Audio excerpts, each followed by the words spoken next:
Here's what the legendary investors are up to right now. First up, Warren Buffett, the most legendary investor of all time.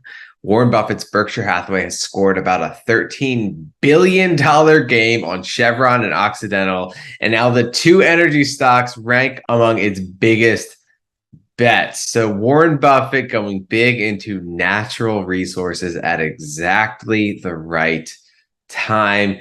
An absolute genius. So let's see what his thoughts were around that trade and what he's doing next. The famed investors conglomerate has piled roughly $20 billion into Chevron, a massive oil/energy company, and around $10 billion into Occidental Petroleum, a natural gas company. This is according to his Security and Exchange Commission filings. These positions are now worth $29 billion and $14 billion, respectively, or $43 billion together.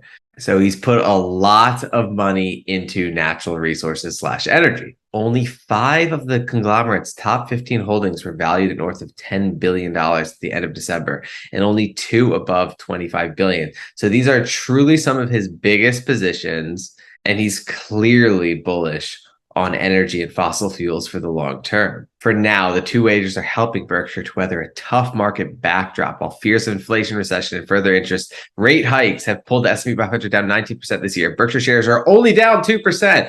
This is why this guy is a legend, because he buys assets when no one else wants them. No one wanted energy in 2020. He bought them. Everyone wanted tech.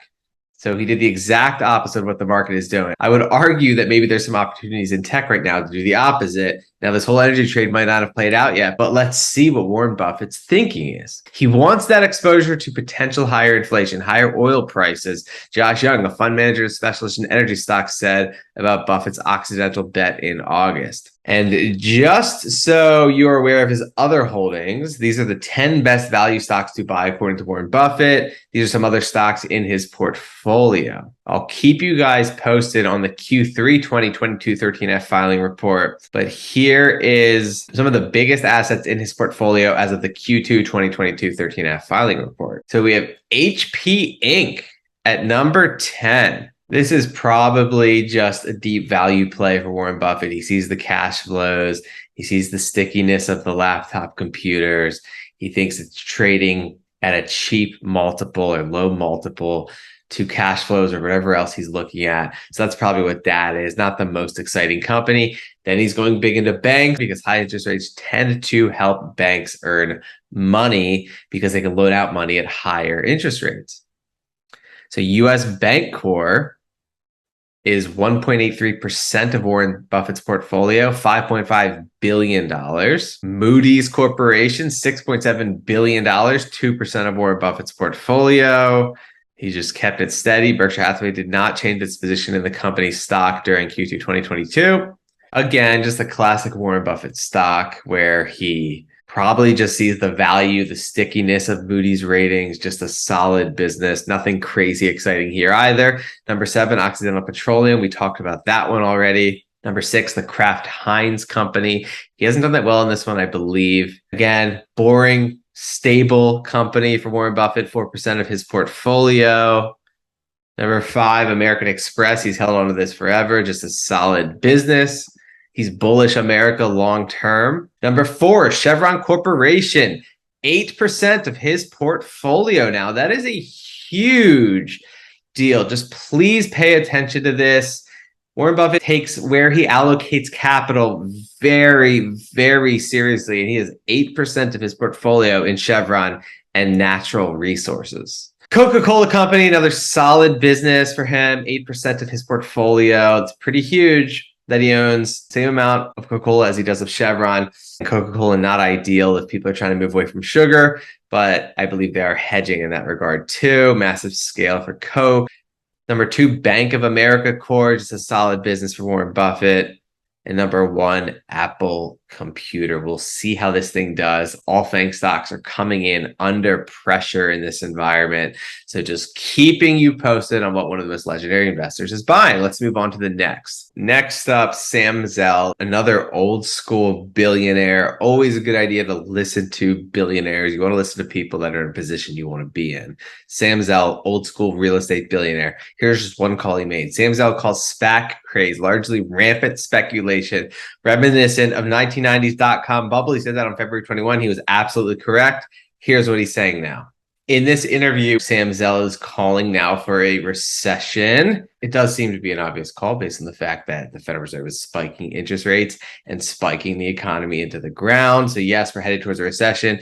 Sam Zell believes we're going to have a liquidity crisis on our hands because essentially we have never had a recession without a liquidity crisis. So that's where everything is headed. Not ideal. Unless the Federal Reserve pivots fast and pumps the drug addict economy with more cheap money.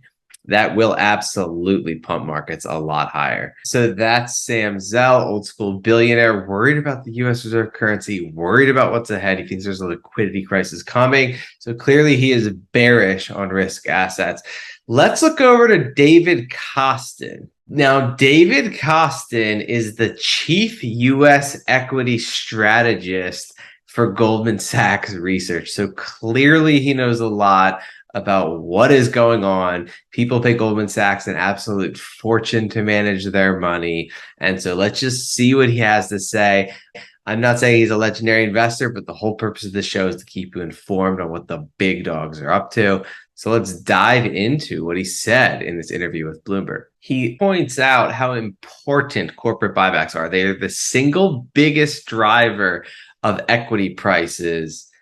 And he is saying that they are on the decline. They're going to decline dramatically into 2023. So if the single biggest driver for equity prices dries up, then it's not good news for stocks. He thinks we're going to get like a 10% decline in corporate buybacks in 2023, assuming a soft landing. Well, if it's a hard landing, if we enter a liquidity crisis, then it will just be worse and worse for stocks. So he is, again, just a ding against stocks. And he believes that there is no other source for demand that can replace the demand for buying stocks via corporate buybacks. There's nothing replacing it. So it's kind of like a black hole, a void of demand for share purchases. Not ideal. He also projects even further downside in stocks because earnings are expected to decline. So right now, the market is pricing in earnings growth in 2023, but he's expecting what a lot of economists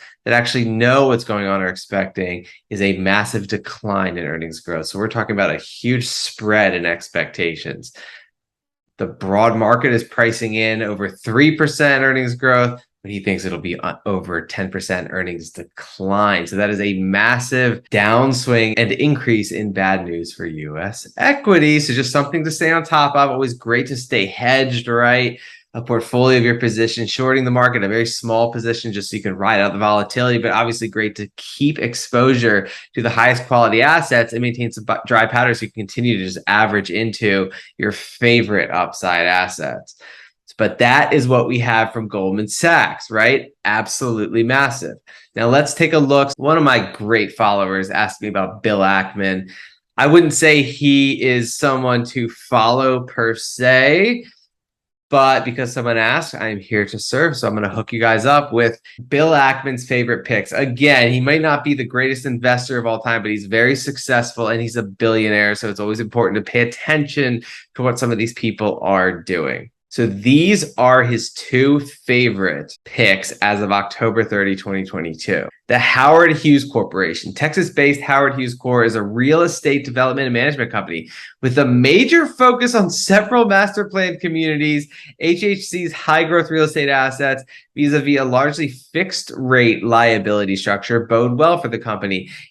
It's true. If you have fixed debt, meaning an interest rate that is way lower than inflation and fixed and not moving, we know interest rates are spiking everywhere. If your payments are fixed at a very low, stable rate below inflation, then it's incredible. The hedge fund manager believes that HHC is well poised to earn long-term returns from land price appreciation and rental income growth. HHC is the fifth largest holding of Pershing Square with 14% of the portfolio. Pershing Square is his hedge fund. The fund owns $950 million of this asset. Another favorite of his is Lowe's Companies. American home improvement retailer Lowe's occupies the top most position in Pershing Square's portfolio, 20%. Despite the rising interest rates and a related downturn in the housing market, Ackman believes that Lowe's Pro category offerings will continue to be in demand to complete the substantial projects undertaken during the pandemic.